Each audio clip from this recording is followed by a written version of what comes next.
So um, basically, the distinction between Zen and Theravada then is that Zen goes right to the chase, cuts right to the chase, goes right to this is what needs to be done. They get really big on emptiness, Right. and that they have some groups have a set of koans, and those koans are designed to frustrate the student to the point that he's gives up on the Quran, Quran, not the Quran. um, so this is basically how the Japanese mind works. One of the things that's really interesting about uh, this is that Zen, which was the word Chan in Chinese, actually comes from the Sanskrit Pali word Ajahn, which is giving us our word jhana. And so that's the quality of just sitting. Now, the Buddha talked all about jhana, first jhana, second jhana, third jhana, fourth jhana, every little detail about how do you collect the, the factors together to make first jhana and all of that kind of stuff. While he's talking about it, what he's actually talking about is something that happens naturally to humans. And so in the Zen practice, when Zen came to Japan, it came at about the same time and within the time frame of the unification of the shogunate, which means now that there were no longer uh, continuous warfares between warlords, that it became unified, which means a completely militarized nation then needs to find a way of becoming demilitarized. And this is what gave rise to the ruin and the what you could call the tragedy of the 47 and many, many other things that happened in Japan during that period of time. And we're talking about basically the 13th century, 12th, 13th, 14th century. And so this is when then a really classic or good example of it is Zen and the art of archery, to where the archers no longer are interested in hitting the target. Now that's very interesting because in warfare, the target is everything. You either hit it or you die. But in Zen and the art of archery, hitting the target no longer becomes important. What becomes important is the movements, the style, the breathing, the formality of taking the arrow out, the formality of pulling the bow back in a certain direction in a certain way. and and doing it with the mind that is fixed and concentrated so that after the arrow is shot, it matters not where the arrow is going because the bowman no longer has control over the arrow. The arrow is on its own now. He has done what he could do to launch the arrow, but it's now up to the arrow to find the target, is the way that it's expressed. Okay. Okay. All right. So this is basically then a major point in the way that one should practice the Dhamma. Where in the West, we're very goal oriented. We're more interested in hitting that target. Maybe that target's got a label on it called enlightenment, but we're very, very goal oriented. And so, what Zen did to archery in Japan was take the goal out of it and put proper practice in place instead, so that the form and the movements and the skill of the archer is what's being developed, not a target hitting machine.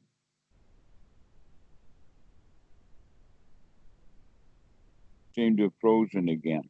Oh, really? Yeah, the image is frozen. So if you can Oh, call okay. phone or something every minute or so, I'll know you're still on. Okay, now Yeah, you're back. sure. Now the Oh, my video bad. is Okay. back. Okay. Okay. Um, so if you look at it like this one thing about Zen and the art of archery, or Zazen just sitting, in relationship to the question that you had about restlessness, you'll begin to see exactly what this connection is. Okay. So if we are goal oriented, then after the arrow is in the air, magical thinking will say, oh, I hope it goes. Oh, I want it to go there. Oh, hope, hope, hope. Wish, wish, wish. Is it going to hit the target? Do I win? Do I win?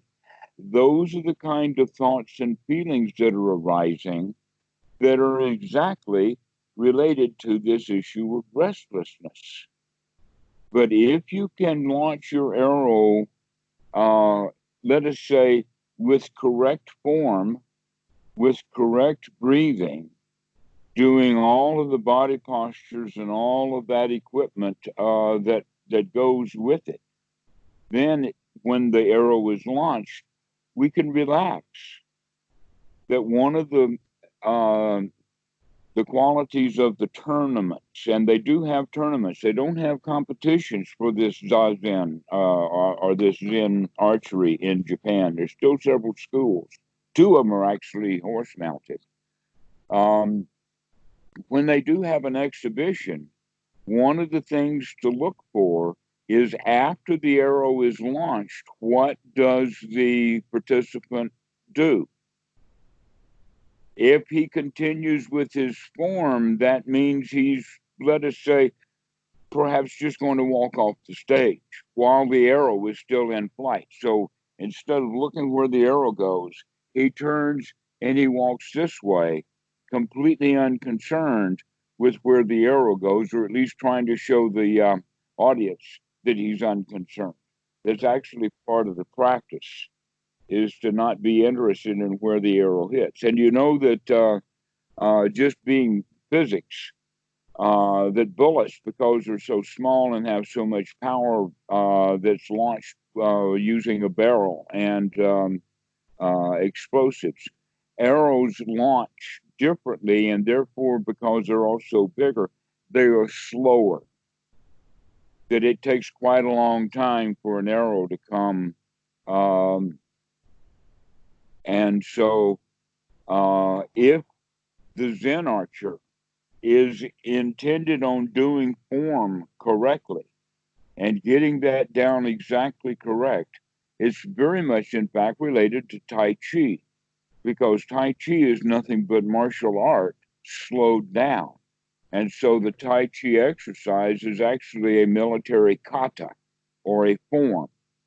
So uh, that the Zen archer had plenty of time from the time that that bow has launched the arrow until the time that the arrow strikes. And if he really is interested in where the arrow hits, if he's goal oriented, then he's wasting a lot of time, because the right thing for them to do is to continue to draw, pull, shoot, draw, pull, shoot, so that one archer may, in fact, have two or three arrows in the air all at the same time, Mhm. because he's going through a form that was originally practiced slowed down. But now, after it's been routinized over and over and over again, he can speed it up. Just, in fact, exactly the same way that a pianist, when he's learning a difficult piece, will slow it down to get the fingering just right and practice it over and over and over again, slow, and then start to speed it up until when he goes up to full speed, pieces of music like, let us say, the Revolutionary Etude by Chopin is just mind boggling.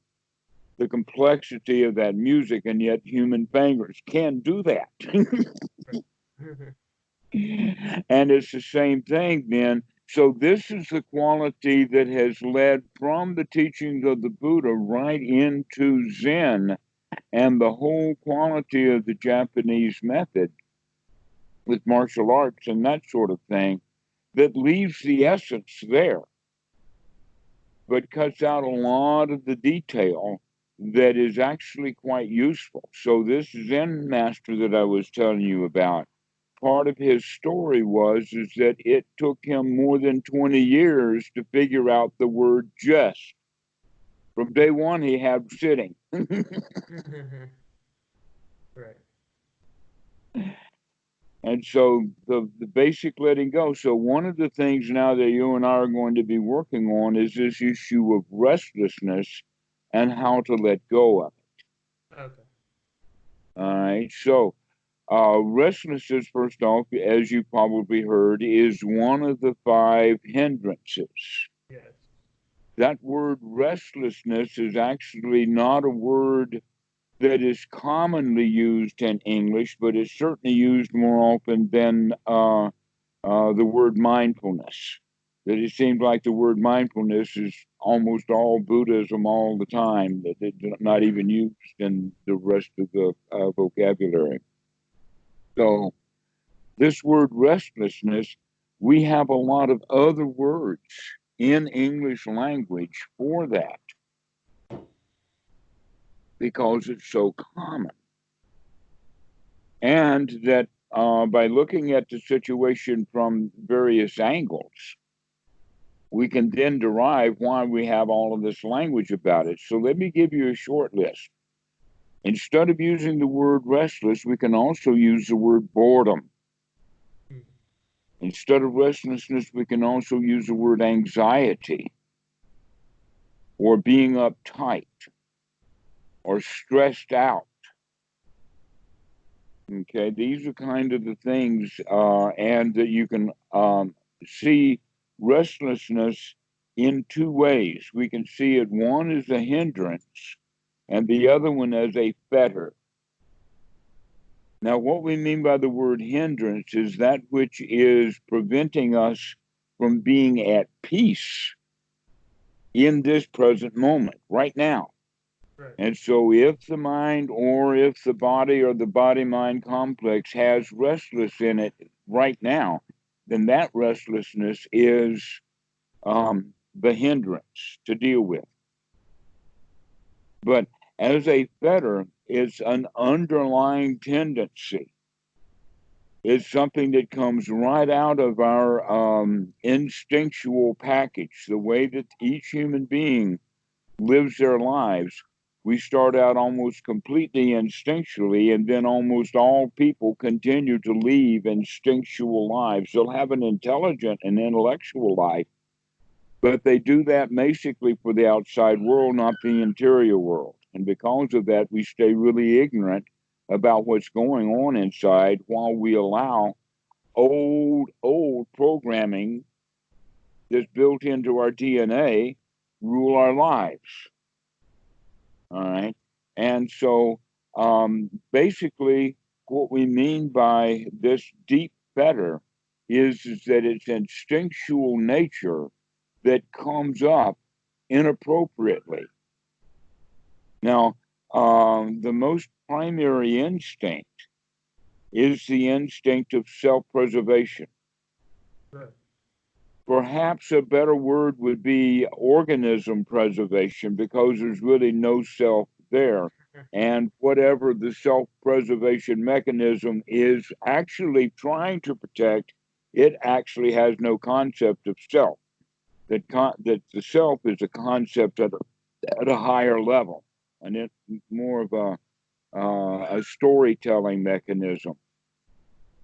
So this self-preservation instinct could better be labeled organism preservation instinct, but for um, ease of language sake, we'll just use the word self-preservation.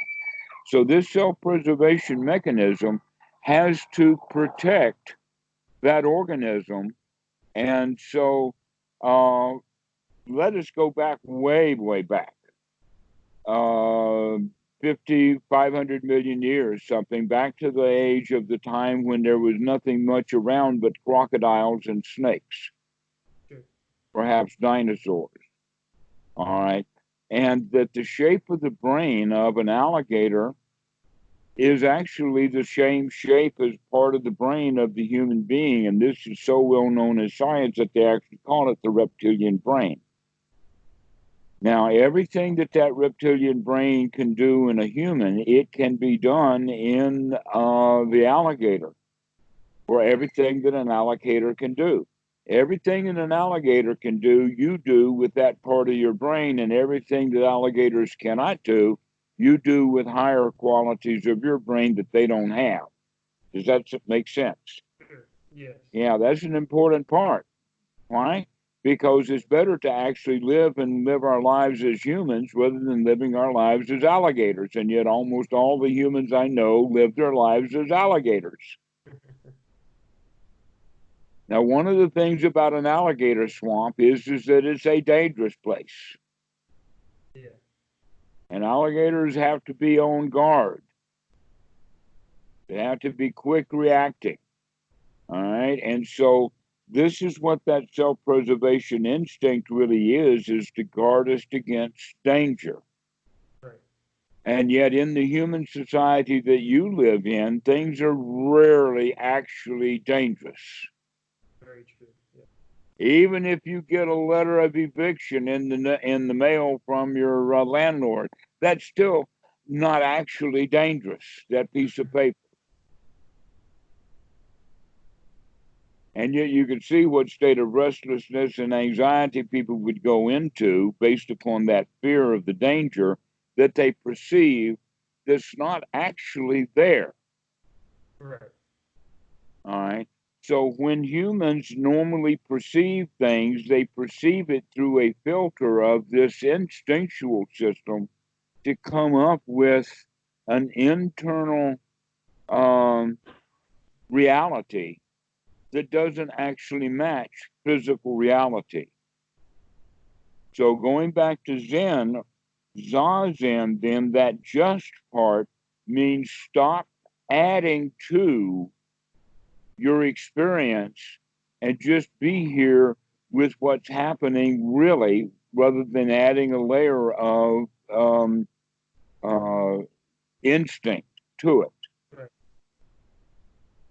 So this is a very good way of looking at it. Okay, so what you're actually doing now is you're creating that restlessness out of instinct, that you've done it possibly your whole life. And that one of the questions that I'll ask students when they run across this kind of thing, I'll ask them the question, okay, so now that you're seeing restlessness, is this restlessness new due to your meditation practice? Or was the restlessness always there, or on a regular basis it would come up? And it's only now that you're practicing that you're beginning to see what has been there all along.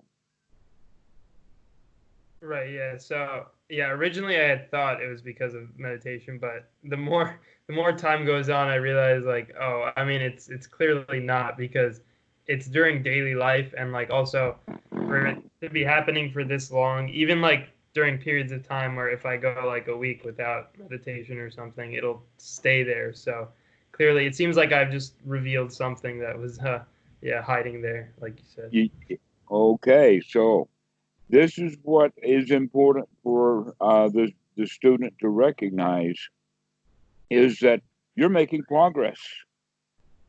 You're now seeing something that you could not see before. Right. You're waking up. This is part of enlightenment. Okay, if enlightenment is catching a rat, or let us say that the cat's enlightenment is catching the rat, the first thing that the cat has to do is to find the mouse or find the rat, to Right. see it. Okay. Once the cat sees the rat, time is dangerous for that rat because he's going to catch him. The same thing now with your restlessness. Now that you see it, these are dangerous times for that restlessness. Right. Okay. When you first see it, you don't like it. That in fact it's hard to even imagine that, hey, my whole life has been ruled by this restlessness and I didn't even know it. Yeah. Now, uh, under the concept of different strokes for different folks, people express this underlying tendency for restlessness that comes out of a basic fear. They express it in different ways. Some of us express it with speed. We really are speed junkies. Mine with motorcycles. But I also recognize that it was that anxiety was actually in the chest, and it was a hard, almost a vibrating sensation Mm-hmm. that I began to recognize. Actually, I started to recognize that when I was studying psychology and didn't have a way of getting out of it. It wasn't until I was with Bhikkhu Buddhadasa that I figured out what to do about the restlessness. But for 10 years or so, I had known that it existed. Mm-hmm. So let us say it was at age 25 when I figured out that my whole life was driven by anxiety, restlessness, and hurrying up. But it wasn't until I was 35 that I started to deal with it successfully. And I would say that it wasn't until even recently to where I feel completely rid of it. And so it took a long time, but it's not necessarily that you have to work and work and work and struggle with it for years and years and years. No, it's that when you recognize it coming up, that's when it needs to be dealt with. Right. And it might not come up for a while, but it will then come back up based upon its own triggers.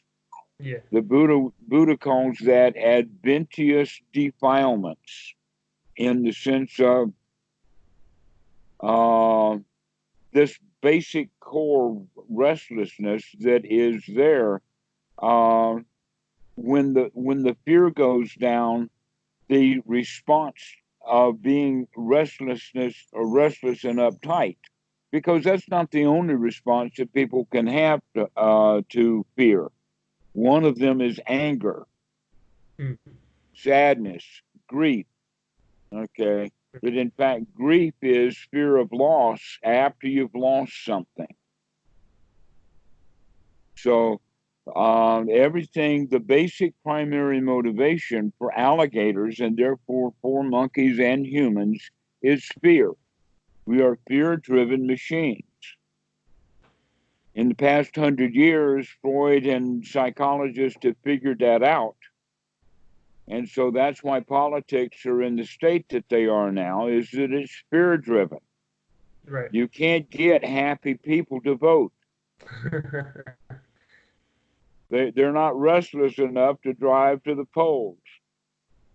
That's true. You have to get people uptight. Okay, so in 2016, the Republican Party got all the Christians and let us say those who live solidly 100% of their time in reptilian brain. They live instinctually, and so that instinct was manifested into fear to get people to vote for Donald Trump. Now the just exactly opposite is happening. Those people who can think can actually see that there really is danger now with Donald Trump. And now they've got real fear that's really motivated to get him out. But it's all fear-based. Right. Okay, and you can see that fear then manifested in many ways, but one of the ways it manifests itself is into agitation, worry, restlessness, and that this whole quality of restlessness is such a human common attribute that it could be then said that humans are actually problem solving machines rather than saying that humans are truth seekers. The Mm-hmm. humans are not truth seekers. We're not interested in the truth. We're interested in survival. Right. Okay, so because we're interested in survival, because we're interested in um, protection and security and safety, because this is our goal, that means that because we're feeling unsafe and unsecure, we now have a job to do. This is where the problem solving machine comes in. And then the old joke is the human really has trouble as a problem solving machine when he has no problems to solve. That's dangerous territory. Yeah. And therefore, that's a problem. Yeah. And so the only way to solve the problem of not having any problems is by creating a problem. And we do. Hmm. So Yeah. this is kind of the joke. This is it, that we are actually so ingrained into the habit of having problems to solve that we continue to do that even when there are no problems to solve. And Mm. that's when we begin to really understand the nature of restlessness, that is driven by fear and it has the quality of worry. And the worry is that what do I need to do? I know I need to do something because right now I feel insecure and unsafe, and that means something must be done. Right. What is it? So now we got to go do something. And so what happens is the people wind up with jobs, they wind up with houses that are too big, they wind up with cars that are too expensive, they wind up with wives they can't support or even get along with. And all because they feel restless. Right. Okay. All of this is coming out of the instinctual mind to where someone who is guided by wisdom can then see that restlessness as you're beginning to see and say, wait a minute, let me start to deal with this restlessness directly so that I can be free of it right now rather than giving into it and trying to help it out by saying, oh, I feel insecure now, but if I go do something, then I can get out of it. Okay. Here's an example. Way back when, thousand years ago, the old man was in a hovel and he's laying there at night with his fire going, and rather than going to sleep, he feels a huge anxiety, a huge restlessness. It's just there. He just got to do something, and then he got the idea. Oh, I know what the problem is. I've got to go fix the fence. And so he goes out and fixes the fence so that the sheep can't and goats can't get out, and the wolves can't get in. And he spends a couple of hours in the dark gathering stones together, piling them up. He comes back all tired in the hut. And after he's settled down, the anxiety comes back. And all he got out of it was a wall. But he didn't cure the anxiety, and yet his original intention to get rid of the anxiety was to build the wall. Right. Okay? Has that ever happened to you? Um, Probably, yeah. Where like I try to solve it in a certain way, and yeah, it'll still stick around. Yes, well, it's not so much that we think that we're trying to solve something, but that the original intention of solving that problem was that the problem was is that I was feeling restless. I Hmm. did something because I wasn't feeling good. Right. Yeah. So there have been times where like, um, if I get like really restless, just like sitting down somewhere or something, I'll get up and move somewhere else, which I mean, I guess it kind of helps, but like there was no problem to begin with, and then I realized that afterwards, like, oh, I could have just sat down there. That it didn't really matter that I got up and moved. That didn't change anything. Mm-hmm. Mm-hmm. Uh, do you have a dog, or are there dogs around? No. Okay. The Buddha actually used dogs on several occasions as teachers. Mm. And on one occasion, the Buddha was sitting with the monks, and off a ways away, there was a dog who he would lie down, he would get comfortable the way that you see the dogs do, like we've got one laying right here, and he's just laying there, all right? But this dog then would get up, walk around the same place that he'd been lying, and then lay back down in the same place. And then 1 or 2 minutes later, he would get up and he would walk around, and then he would lay back down in the same place. Now, probably what happened in those days, dogs being what dogs are, and I've been to India, and I think the dogs of India today are like the dogs there, which meant that he might have had a skin problem, Mm. eczema, um, or mange, or maybe just eaten with fleas. But whatever it was, this dog was exhibiting physically the restlessness that is in the mind of the human. So the Buddha pointed that out. Look at that dog. This is exactly what you're doing.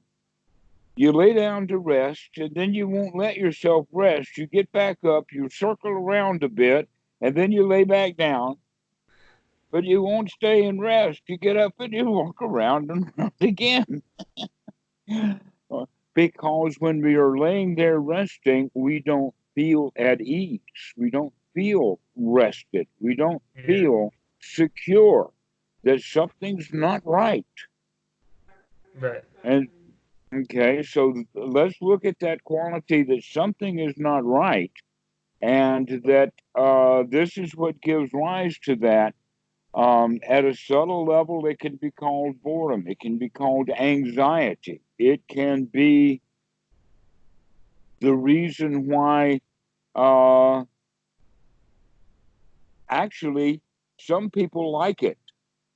They like that anxiety. They like the adrenaline. They're thrill seekers, or they're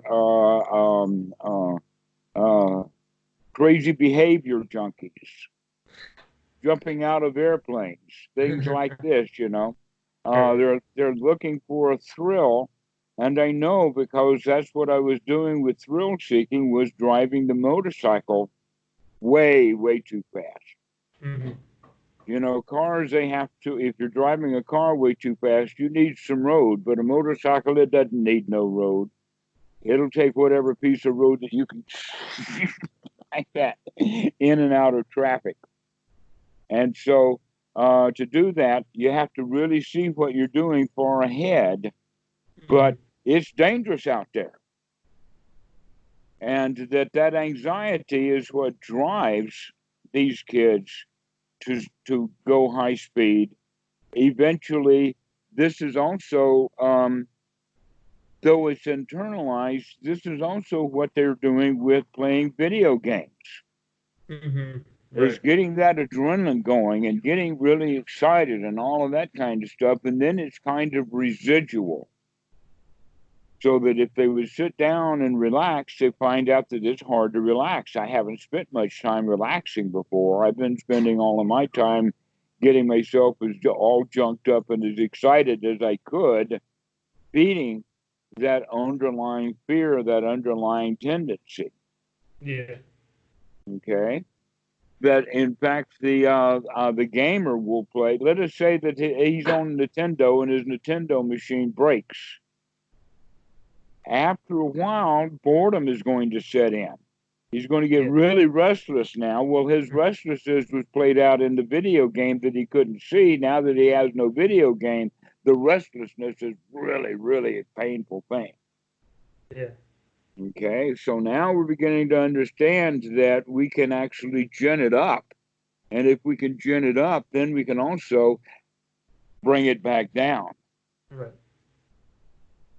And so, in that regard, there's kind of an issue, or almost a catch 22, in the sense that if you have already come to a state of serenity, If you're already in a state of satisfaction that has security and contentment built into it, then naturally the restlessness is being kept at bay. Mm-hmm.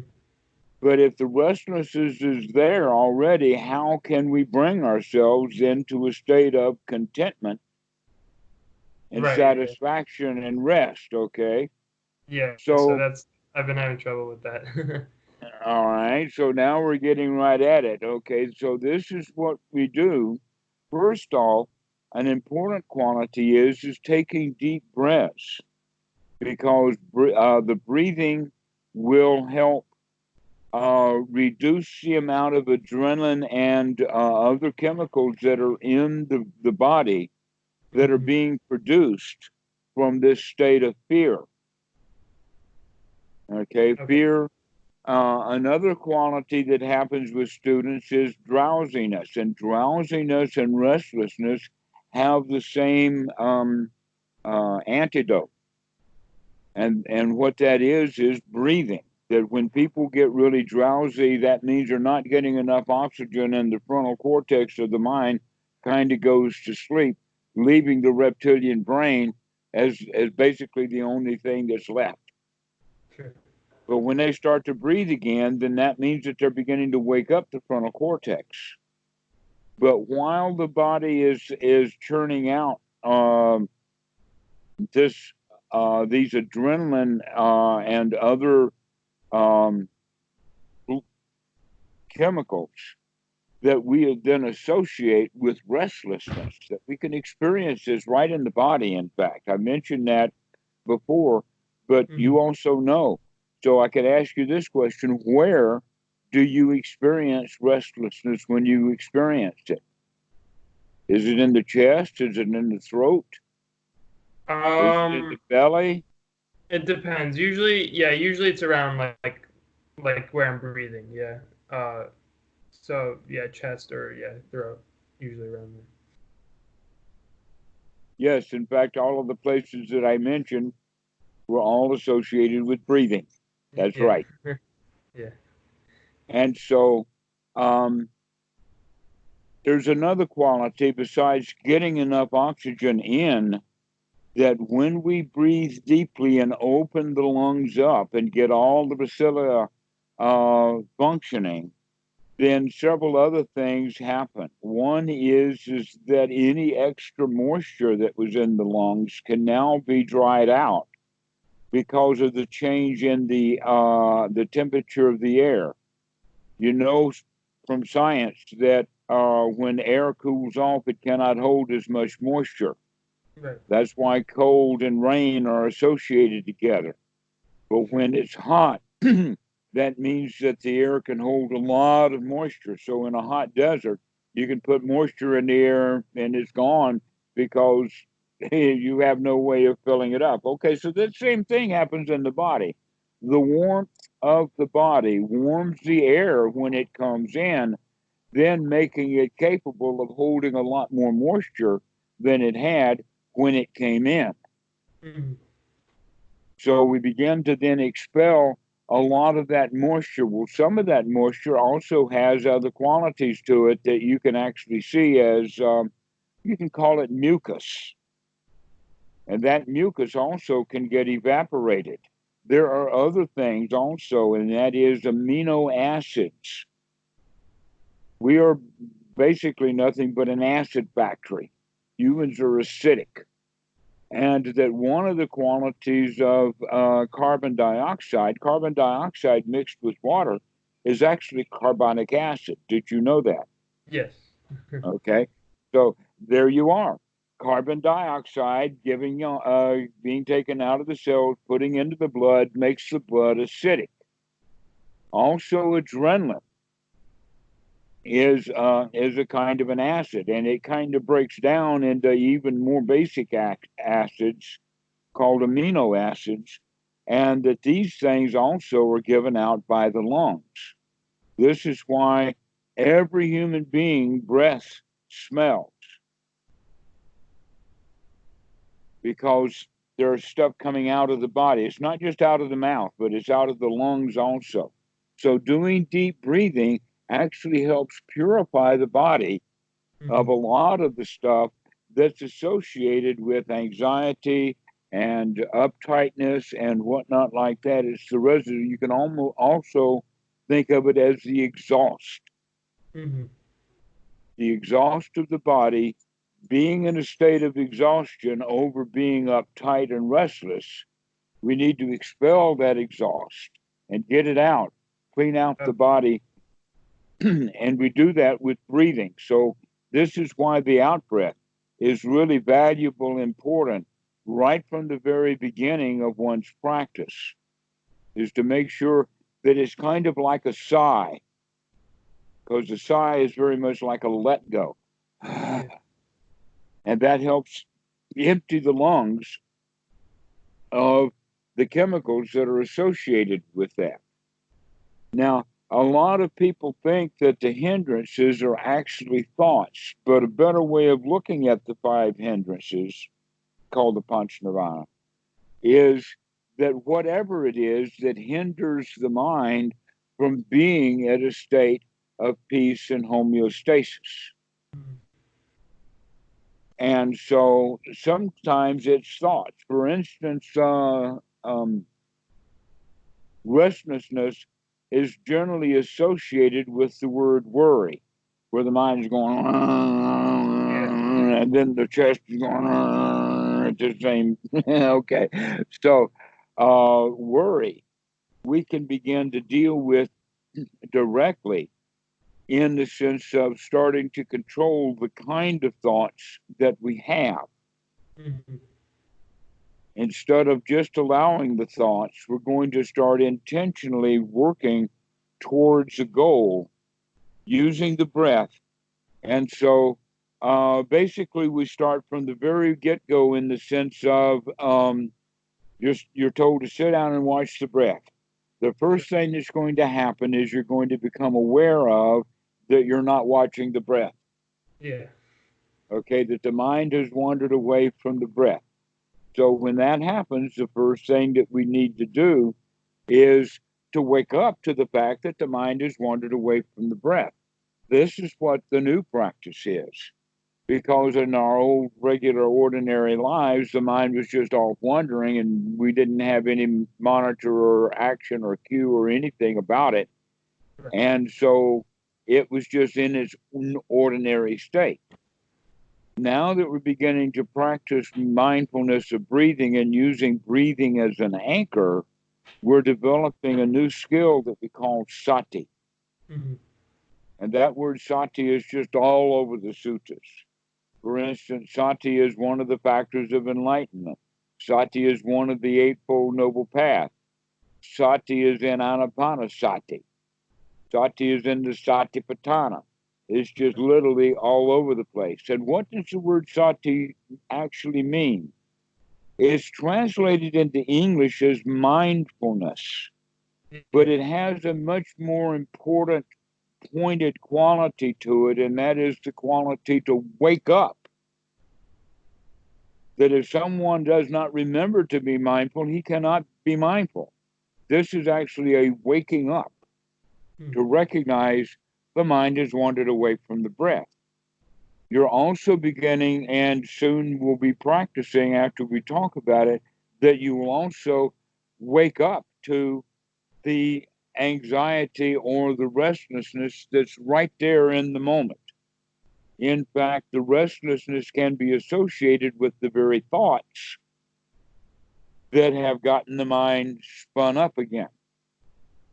So the thinking that we're doing is the worry, but the underlying tendency to do those kinds of thinkings is this state of anxiety or the state of fear that's underlying that.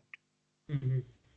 And so the first thing we're going to work with is to start to change the way that we think, because our thoughts affect the way that we feel. Our thoughts affect our body affects the thoughts. It's really an integrated system. Right. Okay.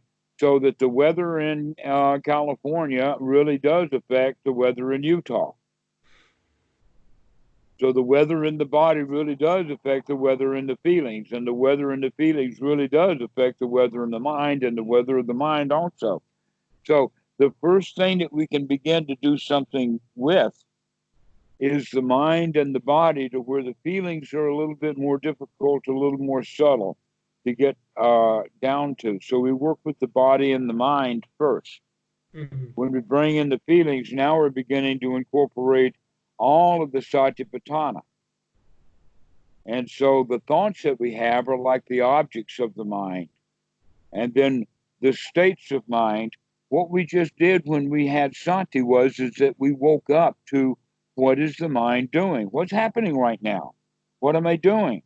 Wake up and see what's going on. So this waking up is very closely related to and see what's going on. Like wake up and smell the coffee. Well, you can't wake up. I mean, you can't smell coffee if you're not awake. You got to wake up. So this waking up process is called sati, and we can also use the word remembering, that we have to remember that we're here to watch the breath right now. And Right. then as our meditation progresses, we're here to do a whole lot more, but we get started with watching just the breath. So when the Sure. mind wanders away from the breath and we catch it, that's sati. Never mind that the mind has wandered away from the breath, we can see it. What we're actually doing is we're saying we can see what's in the mind now because we just woke up to it. So the first thing that we're going to do is to start ignoring what was in the mind before, other than to recognize that the mind had wandered away from the breath. And so, in that regard, a phrase to use would be, aha, I caught you. Aha, I see that you have wandered away from the breath. This aha then is a brand new thought. I see you is a new kind of thought. This kind of thought is intentionally designed to emphasize the good quality that, in fact, you are waking up. You did see that the mind had wandered away, as opposed to the mind had wandered away and you don't see it. Right. Okay. So Okay. that's a good thing. We're waking up. That's worth a congratulations. Aha, I see you. That quality then is what the Buddha calls gladdening the mind. So sati, or experiencing the mind that has wandered away from the breath, is step 9 of anapanasati. I use the word steps. We're not talking about marching kind of steps. We're more talking more like tango. Right. Like the procedures. Okay. Yeah. Yeah, we're all over the place. So we start literally with step 9. Mm-hmm. Then we go for step 10 of anapanasati, to gladden the mind. This gladdening of the mind is also part of one's right effort, right noble effort, which is a factor of the path. Sure. So right sati and right effort means we wake up, and then we wake up with the thought, aha, I see you. That's one's right effort. Then taking a deep breath. Now, one's right effort in the beginning is effortful. It does take some effort, but it's not great effort. It's just the right amount of effort, just the smallest amount that's necessary to get the job done. And what is the job? To bring the mind back to the breath, to take a deep breath, and to change what's in the mind Mm-hmm. from whatever it was into, I can do this. I caught you. Okay. So by doing that, by beginning to gladden the mind, we're disrupting that old mechanism that would feed on itself, in the sense that the thoughts agitate the mind then agitates the feelings generate chemicals, the chemicals then are in the body, and now we're all uptight. And so now we're guaranteed to have thoughts about being uptight. What can I do to fix this? Okay, we're Right. interrupting that pattern. And we interrupt that pattern with using the breath And we're using it in two ways. One, we're using it as an anchor, but number two, we're also using it as a method of expelling all of the crap that's been accumulating while we weren't doing good, healthy breathing. Right. And so part of the quality then of learning Zazen or Anapanasati is learning how to breathe correctly, which most people don't. Yeah. I mean, they don't have breathing classes. They try to bring prayer into the schools, but most of the time when the kids are praying, they're not breathing. So bringing in the breath and learning to get the body oxygenated, almost keeping doing that until it becomes tingling. To become tingling alive, get the body really oxygenated, bring it up to high level. Get the acid out, get the carbon dioxide out, get the moisture out of the lungs, get them cleaned out, get them free. And so that will also clean the blood. The blood then helps clean out the mind. So this is actually quite beneficial to start adding this good breathing to it. Okay. Also, when you're breathing deeply, look at where the anxiety is in the body with your mind, or think about it, feel it. You can actually put your hand on the chest. And as you're breathing in and out, do it kind of with the mental concept or the idea that the breathing itself is expanding, breaking up the tightness of the chest and bringing the chest itself to a state of ease. Sure. Because that's actually what we're doing. We're just doing it at a chemical level, but we're thinking about it at a physical level. Okay. So when we think about the chest itself opening and expanding and breaking up the anxiety, also that's part of the quality of cleaning the blood and getting all of that chemical out of the body that has been leaking in your whole life. I mean, you're not special. Everybody has been doing it. The human race is in a perpetual state of fear.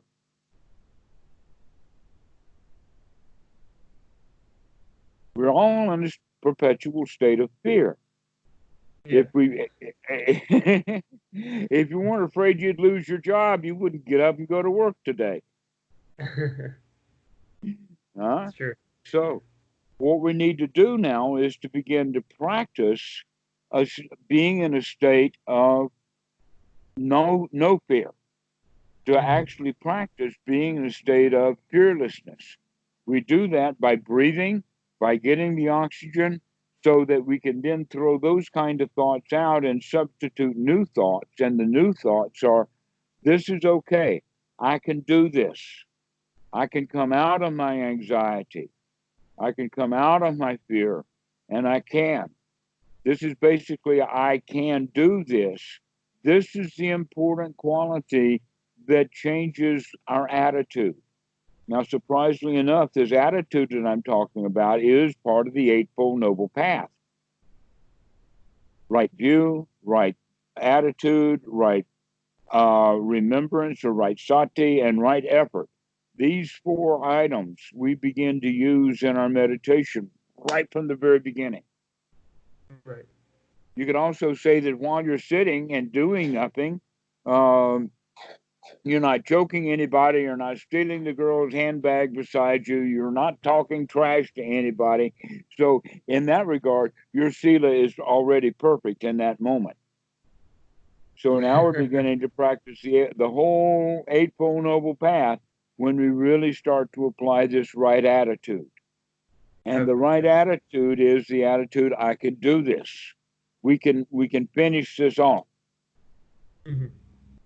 And that the Buddha says that the very first knowledge, one of seven knowledges, the first knowledge is when the student recognizes that no matter how obstructed the mind gets, he can clean it out. So that he can be here now and see the truth of the moment. Right. This is the first knowledge that is super mundane, a factor of the path. It is noble, and it is not shared by ordinary people. Ordinary people, when they begin meditation, or ordinary people who never do any meditation, they don't have this concept of, I can do this. Right. I can do this. So what we're actually talking about is the eradication of doubt. Well, now guess what? Doubt and restlessness go hand in hand. Doubt, in fact, is very much associated with fear. Yeah, absolutely. Fear of the unknown. Well, what is doubt? Not knowing. Yeah. Okay.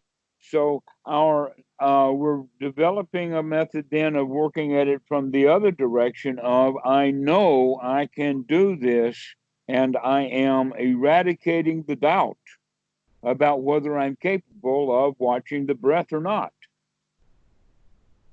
So you begin to gain that confidence. The word for confidence here is, in Pali, the word is shraddha. Mhm. And shraddha is often translated as faith. And some students will say, well, you have to have a little bit of faith and you won't ever sit down to meditate. And I'll say, okay, you can have that much. But after you sit down the first time, now we're going to work on confidence from the can-do attitude that's based upon success. And yet many students will practice meditation for sometimes a long time and still not ever find any confidence or find any success. All they find is the restlessness itself, because it's got that doubt, that layer of doubt built into it. So by coming back Oh, sorry. Yeah, I over think and you over froze and for over a second, again. but it's Go back ahead. now. I'm sorry, what? I didn't hear you. Oh, sorry. Yeah, you froze for a second, but it's back now. Okay. So by practicing over and over and over again and seeing that, in fact, you can do this, rather than getting stuck on, oh, how hard it is to do because the mind wanders away so easily, we're now going to change our attitude of, oh, but it's dead easy to catch it. Once I catch it, once I wake up to it, I can gladden the mind. I can do this. Right. And so we begin to do things to develop the skill of sati. We want to develop it as a skill so that we remember more and more and more often. Sure. And then we develop the skill of right effort so that we can, in fact, when we see it, rather than, because most of the students will say something like this, that when the mind wanders away and they see it, they say, oh, monkey mind, oh, this is so hard, oh, maybe I'm not doing it right, oh, I should call the teacher. All of these kind of thoughts come up, Mhm. which keep them in the state of hindrance. Now they have moved from restlessness into doubt. But the right way to do it is that as soon as you see these hindrances, as soon as you recognize that the mind has wandered away from the breath, we can say, hot diggity dog, I caught you. Success. I got it. Why? Because now I can take right effort to take a deep breath, put a smile on, and enjoy this moment. Right. That deep breath really helps. And Yeah. what we're doing with gladdening the mind, or one student says, oh, it's like giving yourself affirmations. And I said, yes, in a way. But later I saw someone give an example of aspirations is when the teenage girl goes and looks in the mirror and says, oh, I'm wonderful, oh, I'm beautiful, oh, I'm this, that, and the other thing. She doesn't really believe that. This is what they mean by aspiration, is trying to tell yourself something that's not true.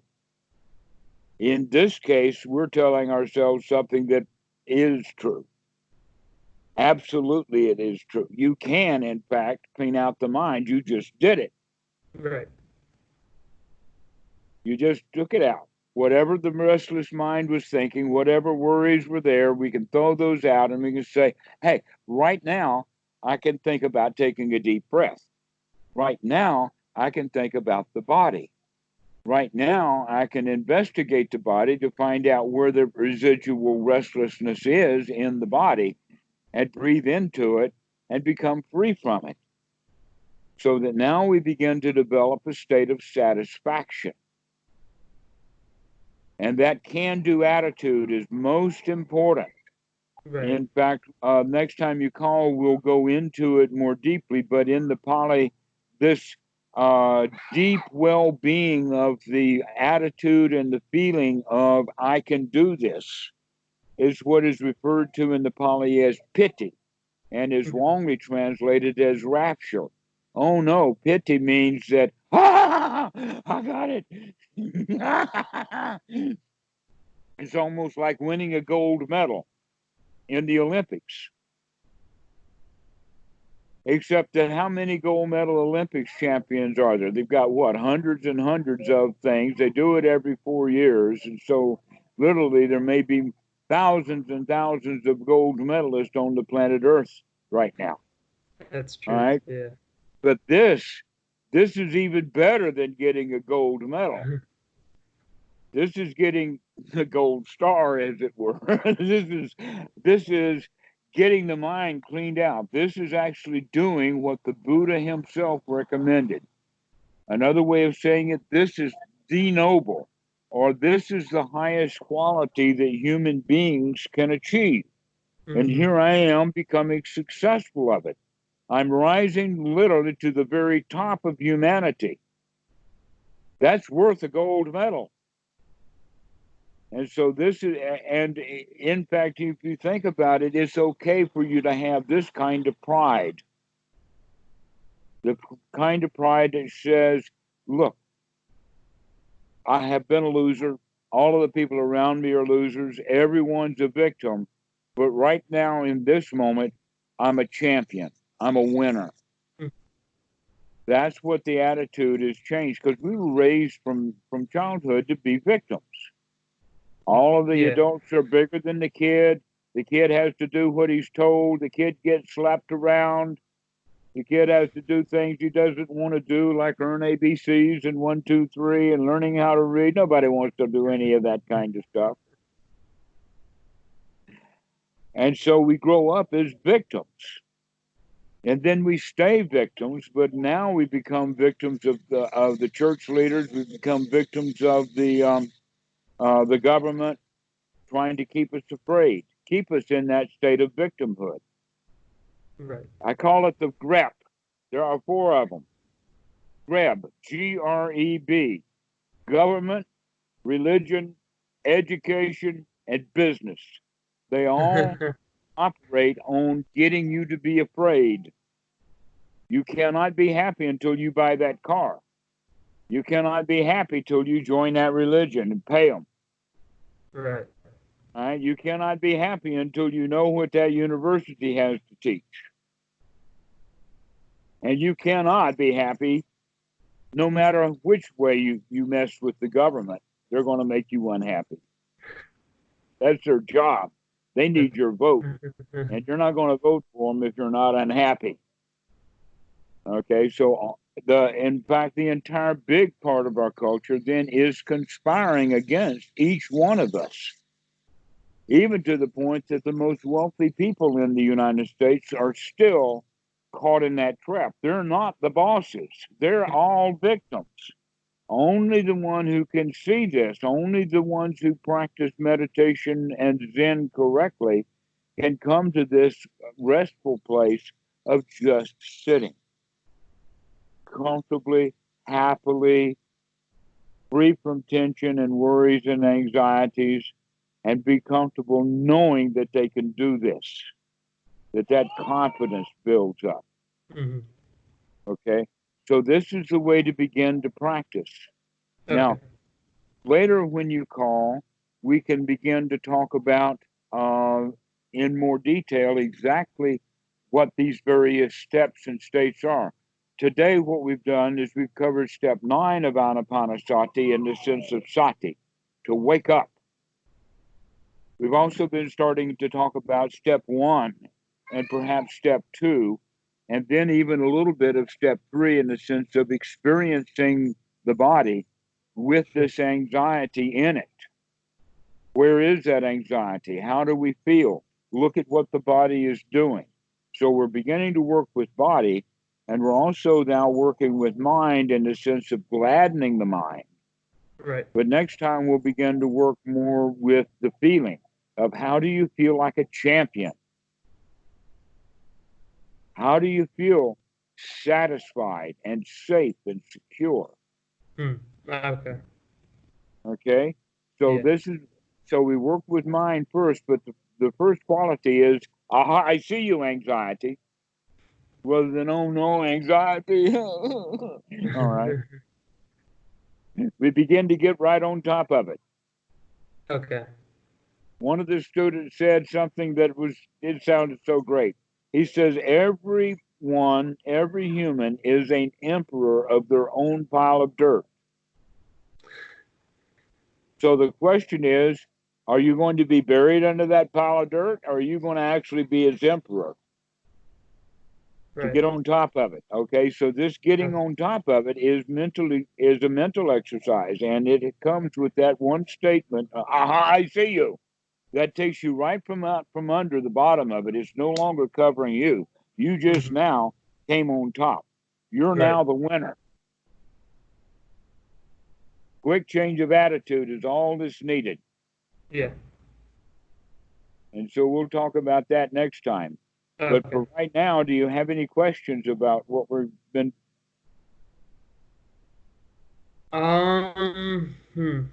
Yeah, maybe one question. Sometimes, like, when I'm sitting, it won't be the restlessness, it'll be like a very quick flash of it. Like, I'll be sitting and then like maybe 2 minutes into it, there'll be like a jolt of restlessness, and then it'll pass like right after that. Is that like something I should be watching out for or like dealing with, or Watch out for it, but watching out for it,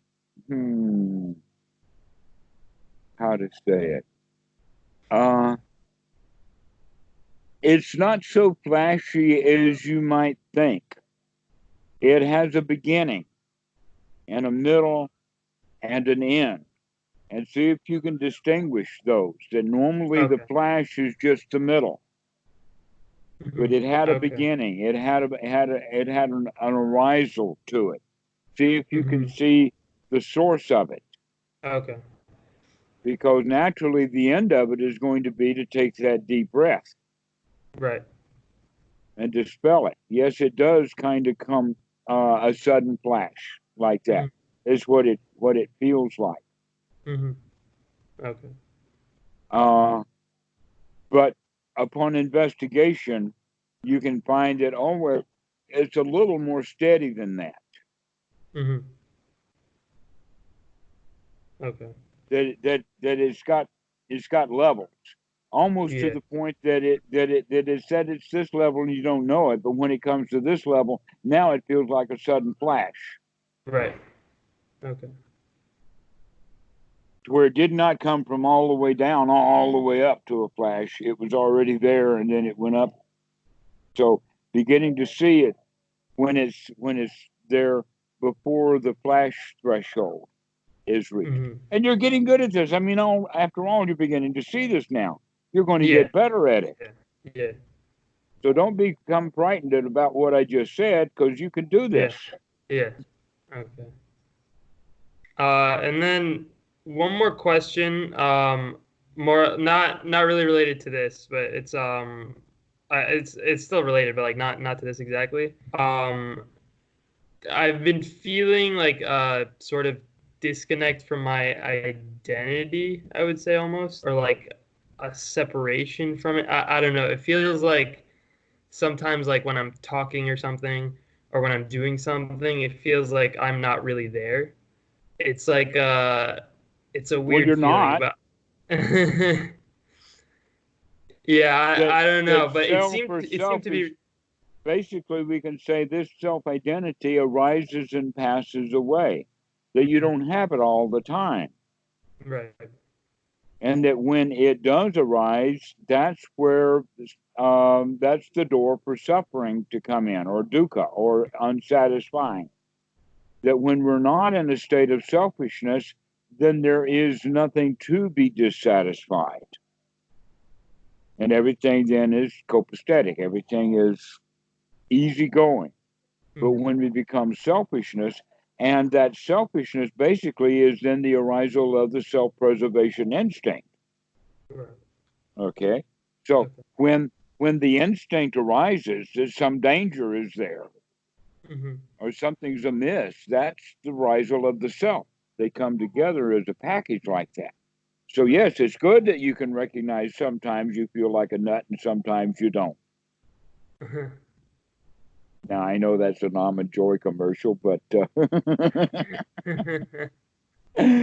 that's exactly how it is. Sometimes we feel like a nut. That nut then is that hardcore me, Mm-hmm. but you don't feel it all the time. Yeah.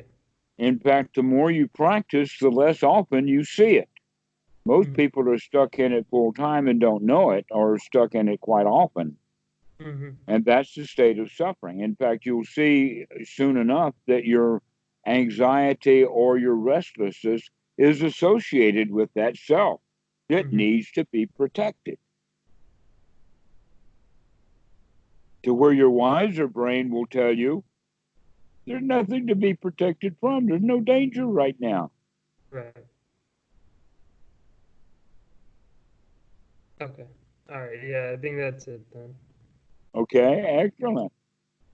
All Well, right. go Great. practice Thank with you. this. Go play with it. I've given you some new toys to fiddle with. Yeah. Yeah. I'll go try it out. All right. Well, we'll see you later then. Okay. Sounds good. Thank you. Oh, bye bye. Bye. See you.